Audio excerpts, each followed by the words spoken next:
Ibrahim Traoré n'a pas promis un futur idéalisé. Il a défini une révolution radicale où chaque acte devient une victoire contre l'oppression économique et sociale. Le Burkina Faso, nation longtemps oubliée, n'a pas cherché de secours extérieur. Au contraire, il a choisi de redéfinir son indépendance en bâtissant une résilience à partir de ses propres ressources. Ibrahim Traoré, jeune homme au cœur du Sahel, incarne cette quête pour un avenir construit sur la volonté et la souveraineté. Si la terre du Burkina Faso peut se réinventer, pourquoi ne pourrait-elle pas redonner le pouvoir à ses habitants? À une époque où les nations africaines se tournent souvent vers l'aide internationale pour survivre, le Burkina Faso a fait un choix audacieux, celui de l'autosuffisance. Ibrahim Traoré a compris que la véritable indépendance ne réside pas dans les dons étrangers, mais dans la capacité à prendre son destin en main. Le pays, longtemps considéré comme l'un des plus pauvres du monde, a entamé une transformation radicale partant de la base.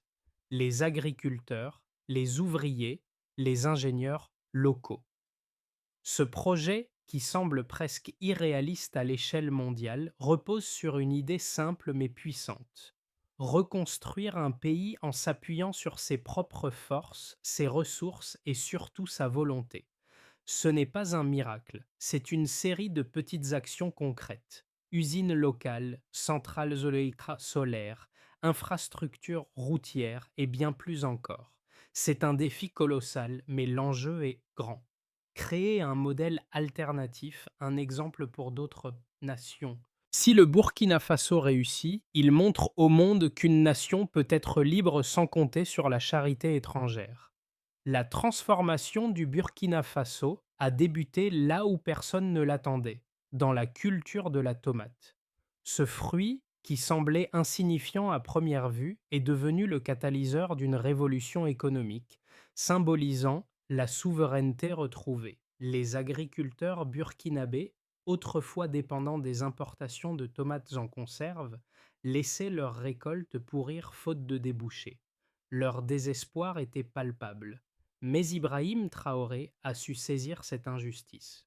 Au lieu de distribuer de la charité, il a opté pour la création d'une usine de transformation, un investissement de 8 millions de dollars, somme conséquente dans un pays comme le Burkina Faso.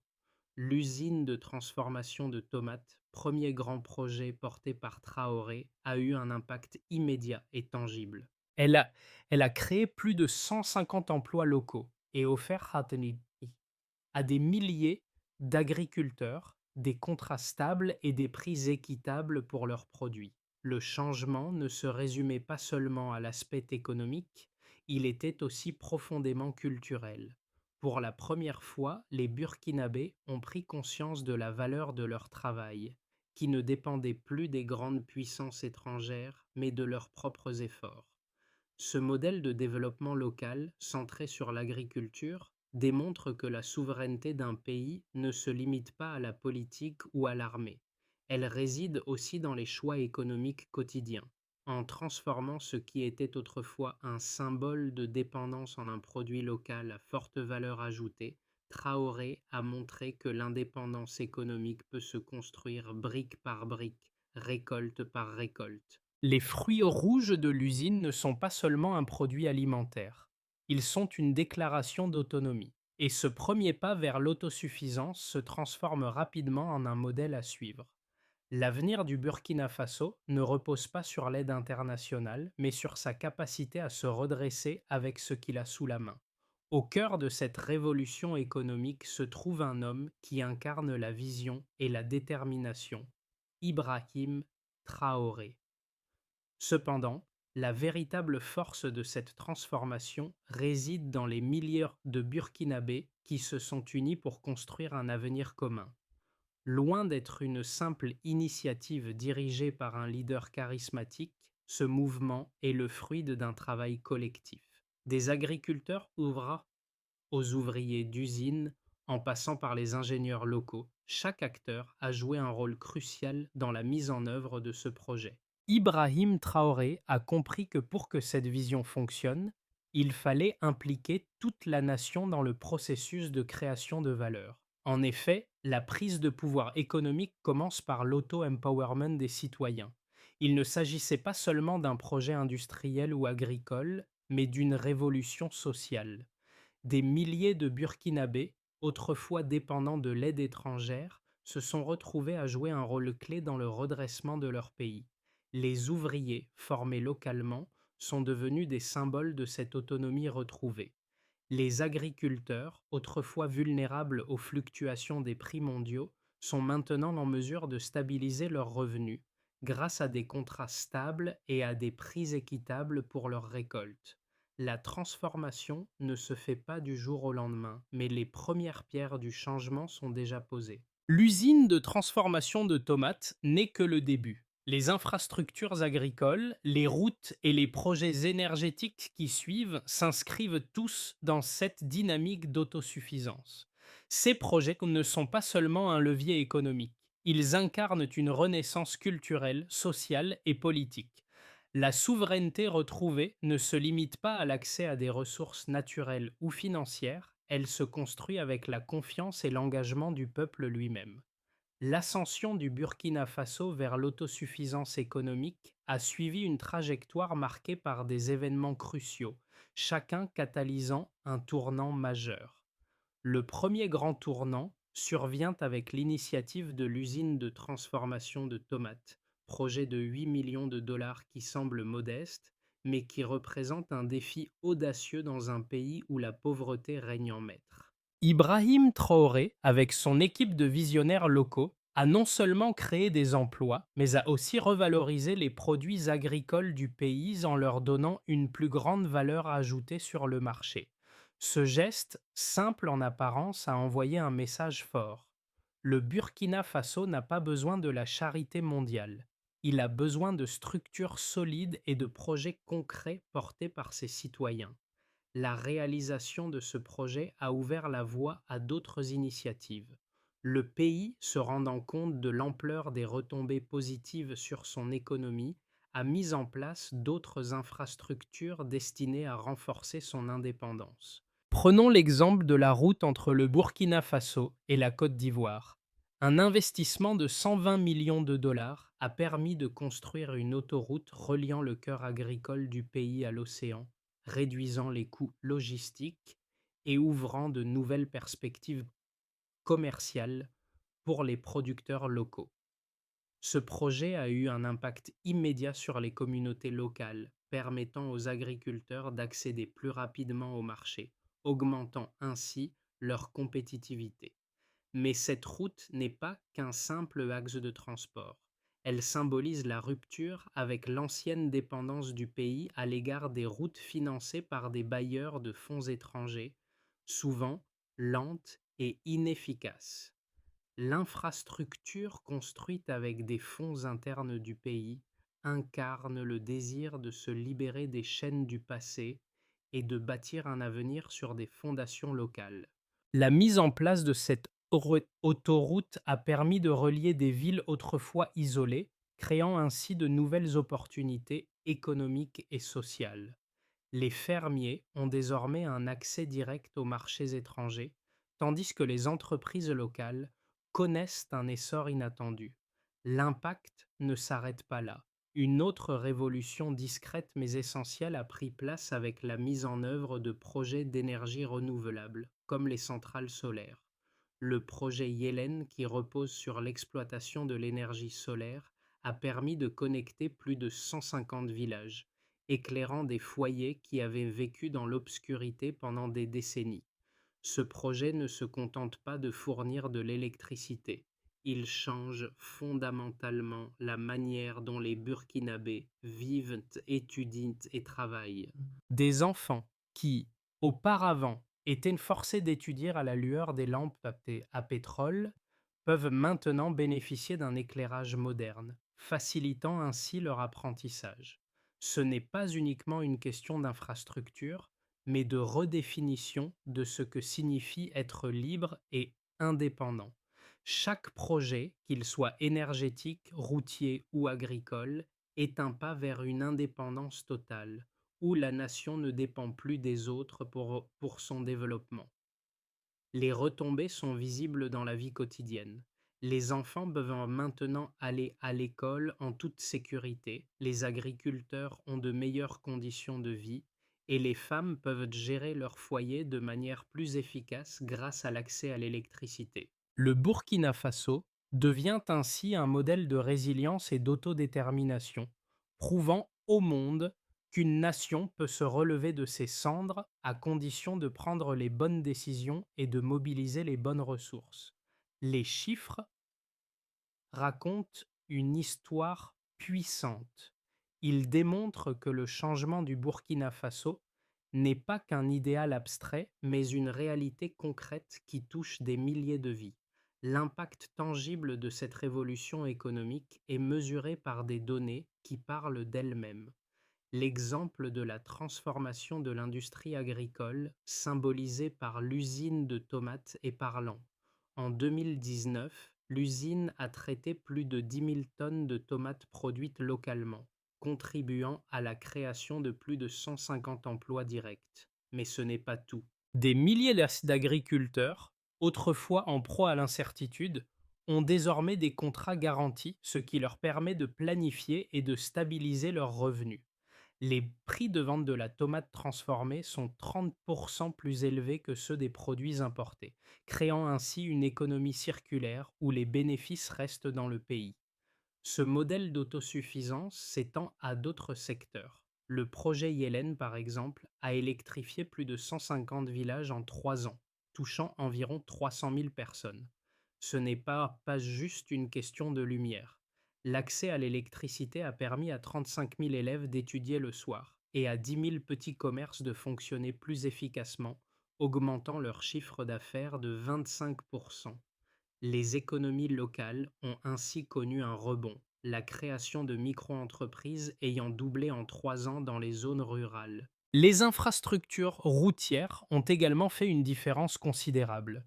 L'autoroute reliant le Burkina Faso à la Côte d'Ivoire a réduit le coût de transport des marchandises de 40%, permettant aux agriculteurs d'obtenir des prix plus compétitifs pour leurs produits. Cela a permis une augmentation de 20% des exportations de produits agricoles vers les marchés voisins. Par ailleurs, les coûts logistiques ont diminué de 30% pour les entreprises locales qui peuvent maintenant atteindre de nouveaux marchés avec plus de facilité et moins de dépendance aux intermédiaires étrangers. L'impact sur l'éducation et la santé est également frappant. Les écoles nouvellement équipées de panneaux solaires ont vu une augmentation de 15% du taux de scolarisation, notamment parmi les filles, qui bénéficient maintenant de plus d'heures d'enseignement. De même, les hôpitaux, alimentés en énergie solaire, ont vu une amélioration de 25% dans la gestion des soins et des vaccins grâce à une meilleure gestion de la chaîne du froid. Mais ces chiffres ne sont que des indicateurs. Ce qui est le plus frappant, c'est la transformation sociale qui les accompagne. Dans les communautés où l'éclairage solaire a été installé, les femmes peuvent désormais travailler la nuit, les enfants peuvent étudier sans avoir à utiliser des lampes à huile dangereuses, et les commerçants peuvent ouvrir leurs échoppes plus longtemps, augmentant ainsi leurs revenus.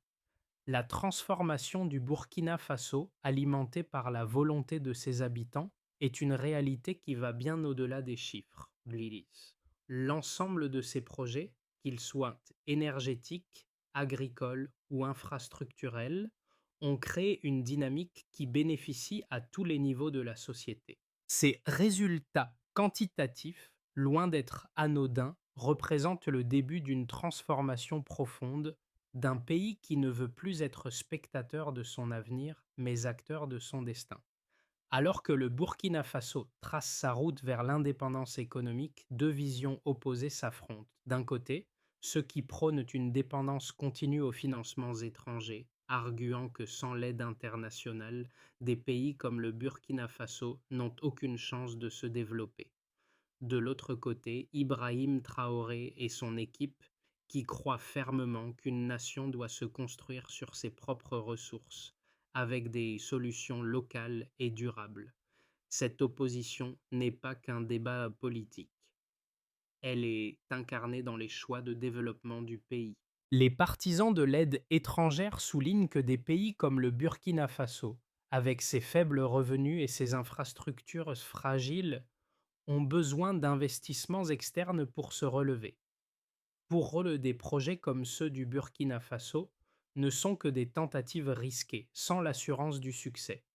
Ils pointent des exemples de pays qui ont échoué à se libérer de la dépendance à l'aide et considèrent que la solidarité internationale est la clé du développement.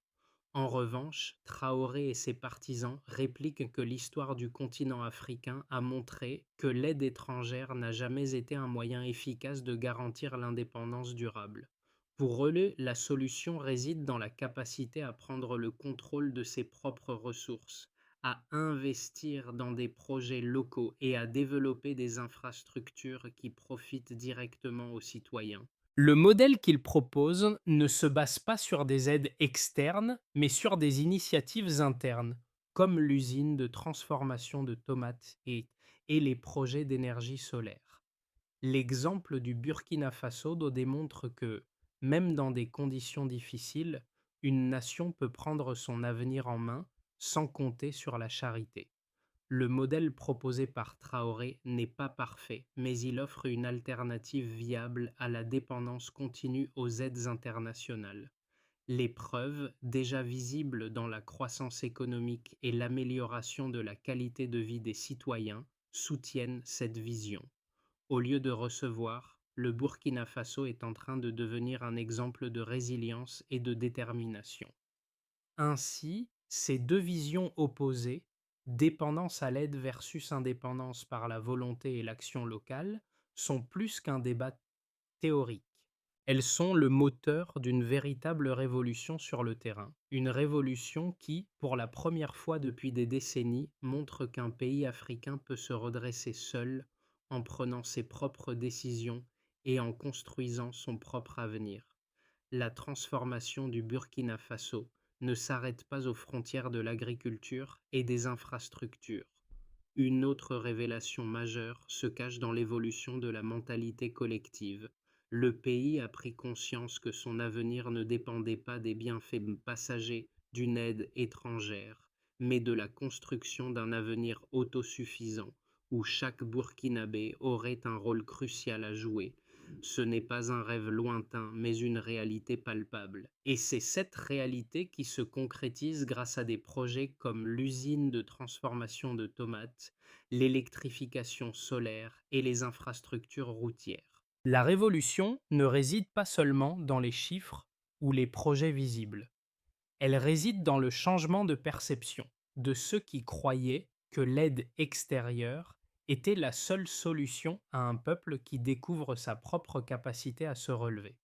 Cela a permis de réécrire l'histoire d'une nation longtemps considérée comme dépendante, en redéfinissant la souveraineté économique.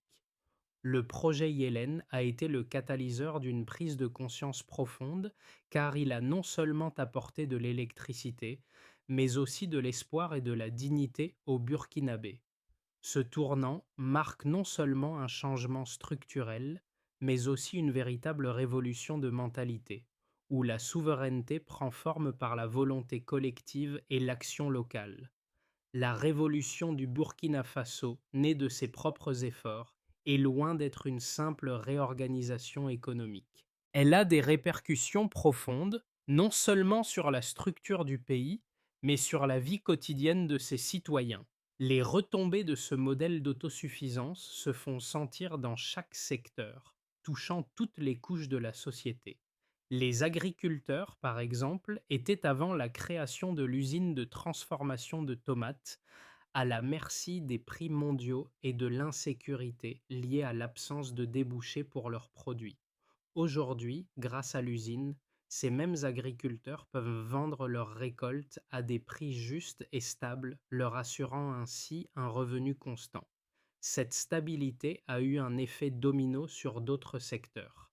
Les écoles, les hôpitaux et même les infrastructures locales ont vu leurs conditions d'existence s'améliorer. Dans le domaine de l'éducation, les résultats sont tout aussi impressionnants. L'électrification des villages, rendue possible par le projet Yellen, a permis à plus de 35 000 enfants d'accéder à un enseignement de qualité grâce à l'éclairage solaire. De plus, la disponibilité d'une électricité fiable a permis aux étudiants de continuer leurs études après la tombée de la nuit, ce qui aurait été inimaginable il y a quelques années. Le taux de scolarisation, particulièrement parmi les filles, a augmenté de 15% dans les zones bénéficiaires. Dans le secteur de la santé, l'amélioration de l'infrastructure et l'accès à l'électricité ont permis d'optimiser les soins médicaux. Les hôpitaux peuvent désormais stocker et administrer les vaccins de manière plus fiable grâce à une meilleure gestion de la chaîne du froid, réduisant ainsi les risques de gaspillage de vaccins. Cette amélioration a également renforcé la capacité des cliniques à fournir des soins d'urgence, ce qui a conduit à une réduction de 20% des taux de mortalité dus à des maladies évitables. Mais les conséquences réelles ne se limitent pas seulement aux bénéfices directs. Le Burkina Faso a amorcé une nouvelle dynamique de développement où chaque secteur est interconnecté.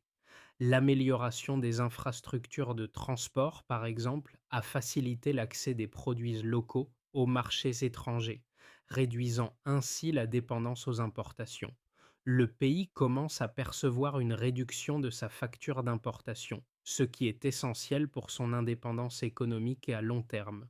Dans l'ensemble, ce qui semblait au départ une série de petits projets locaux est devenu un modèle de transformation à grande échelle. Le Burkina Faso, longtemps considéré comme un pays dépendant, prouve désormais qu'il peut non seulement se tenir debout, mais aussi avancer sur le chemin du développement durable et autonome. Vers l'avenir, le Burkina Faso s'engage dans une aventure dont les répercussions s'étendront bien au-delà de ses frontières.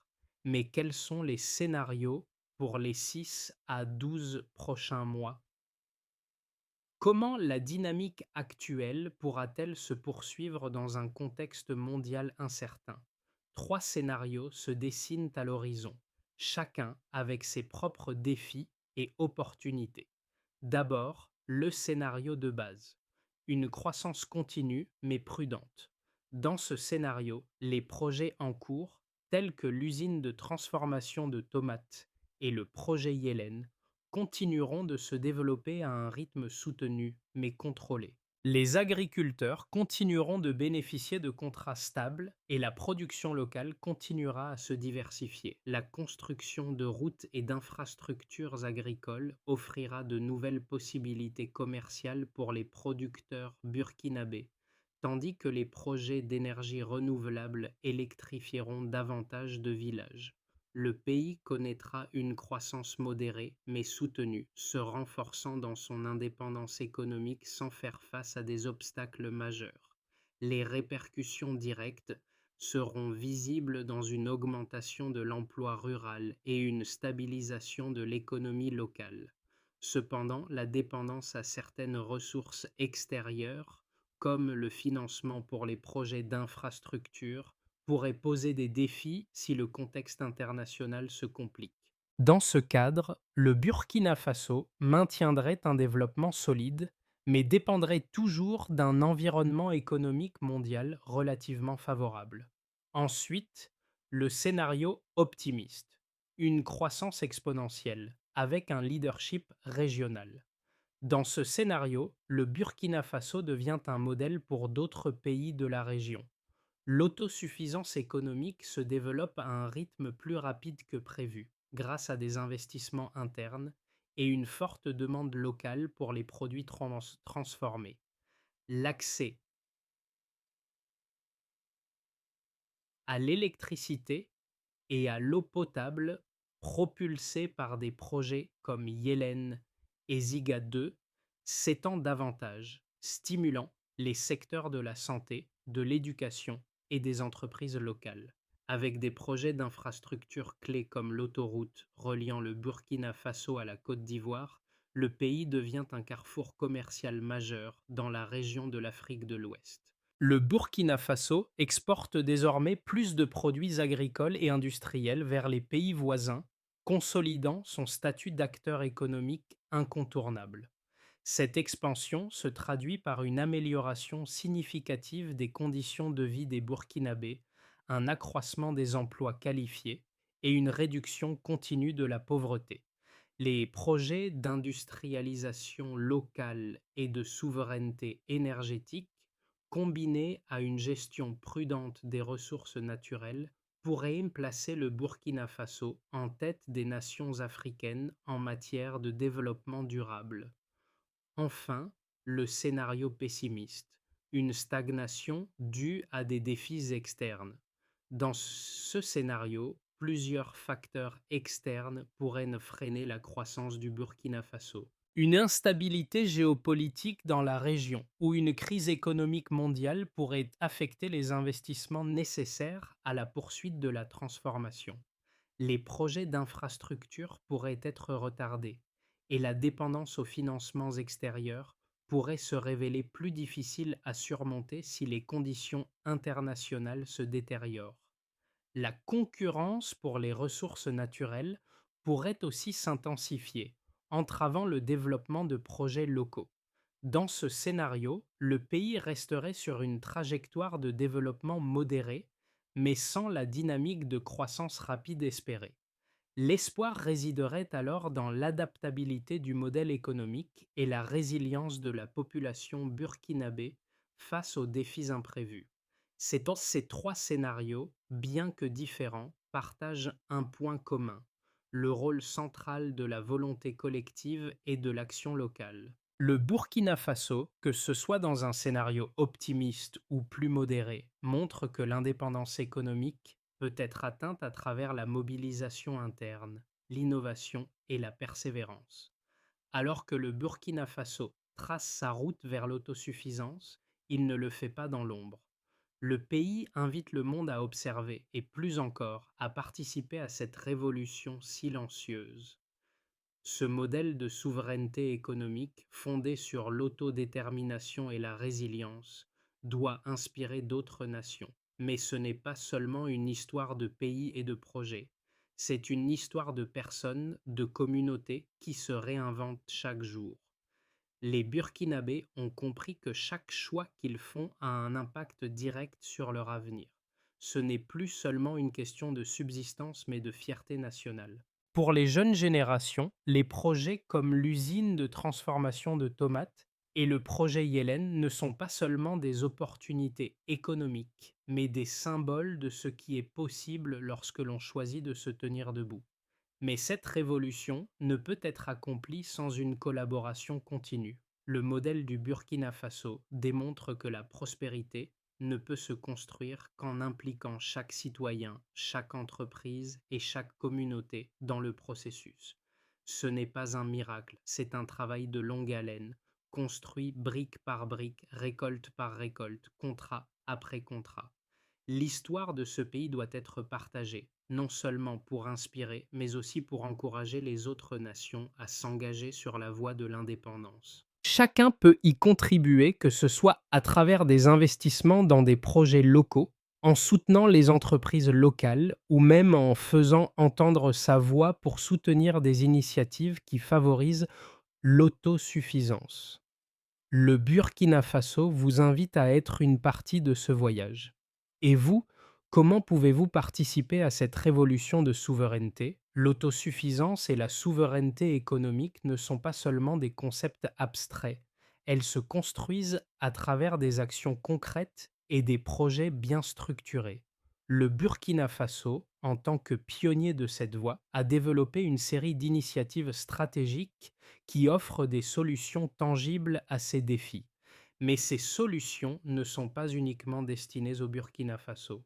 Elles peuvent inspirer d'autres pays confrontés à des problématiques similaires. Le plan d'action se divise en trois étapes principales: l'éducation et la formation, le renforcement des infrastructures locales et la mobilisation de ressources internes. Ce plan vise à transformer le pays en un modèle d'autodépendance et il repose sur l'idée que les ressources locales, bien gérées, sont la clé de la prospérité. D'abord, l'éducation et la formation. Le premier pas vers l'autosuffisance réside dans la formation des jeunes et des travailleurs aux métiers de demain. En investissant dans l'éducation, en particulier dans les secteurs de l'agriculture, des énergies renouvelables et des technologies, le Burkina Faso crée une génération de travailleurs qualifiés capables de transformer leur propre pays. Puis, le renforcement des infrastructures locales, l'amélioration des infrastructures est essentielle. Cela inclut l'expansion de l'accès à l'électricité, l'extension des routes commerciales et l'agrandissement des installations de transformation locale pour les produits agricoles. Ces infrastructures soutiennent non seulement l'économie locale, mais elles facilitent également l'intégration du pays dans des chaînes de valeur régionales. Enfin, la mobilisation des ressources internes. L'accent est mis sur l'utilisation des fonds nationaux et locaux pour financer ces projets. En réduisant la dépendance aux prêts internationaux et aux aides extérieures, le Burkina Faso montre qu'il est possible de financer son propre développement grâce à des investissements locaux et un système bancaire réformé. Le pays, à travers ce plan, invite les autres à suivre cette voie, prouvant que l'autosuffisance peut être un modèle viable pour d'autres nations. Ce n'est pas une utopie, c'est une voie pratique et réalisable. Le Burkina Faso, à travers sa quête pour l'autosuffisance, a tracé une voie que d'autres nations pourraient suivre pour se libérer des chaînes de la dépendance. Chaque action, chaque projet, chaque choix fait par le peuple burkinabé réécrit l'histoire de la souveraineté en Afrique. Mais cette transformation ne s'arrête pas à ses frontières. Elle doit devenir un modèle mondial pour tous ceux qui croient que la liberté véritable réside dans l'autonomie économique et le développement durable. Cependant, cette révolution ne peut se réaliser sans un engagement collectif. Nous avons tous un rôle à jouer dans cette dynamique. Le soutien à ces projets, qu'ils soient financiers, stratégiques ou même en contribuant par le biais de la diffusion de cette histoire, est essentiel pour renforcer ce mouvement. Si vous croyez que l'avenir des nations africaines doit être construit par les mains de leurs citoyens, si vous êtes convaincu que la souveraineté économique est la clé d'une liberté véritable, vous aussi vous avez un rôle à jouer. Il est temps de soutenir l'autosuffisance, de soutenir l'Afrique dans son chemin vers la liberté. Rejoignez cette révolution non seulement en observant, mais en participant activement. Soyez une partie de cette histoire. Partagez, soutenez et contribuez à faire de ce modèle un succès mondial. Le chemin que le Burkina Faso a emprunté n'est pas seulement celui d'une nation, mais celui d'un peuple qui a choisi de reprendre son destin en main. Chaque projet, chaque initiative, chaque étape de cette transformation est un témoignage de ce que la volonté collective peut accomplir. Ce n'est pas simplement une histoire de pays ou de projets réussis. C'est une histoire de dignité, de fierté et de souveraineté retrouvée. Mais cette histoire ne se termine pas ici. Elle continue avec vous. Si vous croyez que la liberté économique ne réside pas dans l'attente d'une aide extérieure, mais dans l'action collective, alors vous faites déjà partie de ce mouvement. L'avenir du Burkina Faso et de l'Afrique en général repose sur des gestes simples mais puissants. Soutenir les projets locaux, investir dans les initiatives durables et surtout croire en l'indépendance de chaque nation. C'est avec votre soutien, vos idées et votre engagement que ce modèle peut se propager au-delà des frontières. Partagez cette vision, inspirez d'autres à se joindre à ce mouvement et contribuez à l'émergence d'un monde où la souveraineté est une réalité pour tous.